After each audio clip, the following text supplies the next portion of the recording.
জামায়াত সাধারণত কখনো ফুল দিতে আসে না শহীদ মিনারে, এবার আপনারা কি মনে করে আইলেন? এবার রাষ্ট্রীয় আচার হিসাবে এটা আমার দায়িত্ব, বিরোধী দলীয় নেতা হিসাবে এখানে আসতে হবে আমার সঙ্গীদেরকে নিয়ে, তাই আমি এসেছি। এখনো কি জামাত এটা নাজায়েজ মনে করে? আপনি এই প্রশ্ন কেন আজকে করছেন? এই ধরনের একটা পবিত্র মুহূর্তে এই ধরনের প্রশ্ন না করাই ভালো। বাঙালিরা বহু রক্ত দিয়েছে। 1952 সালের থেকে যে রক্ত দেওয়া শুরু হয়েছে, সে রক্ত আজও শেষ হয় নাই। কবে শেষ হবে তা জানি না।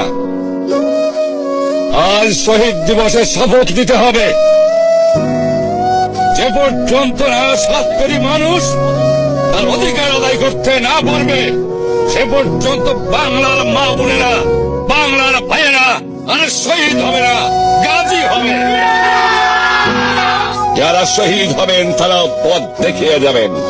ভবিষ্যৎ বংশধর তারা বুক উঁচু করে দাঁড়িয়ে দুনিয়ার সাথে বলতে পারবে, আমি বাঙালি, আমি মানুষ, আমার স্বাধিকার আছে, আমার অধিকার আছে।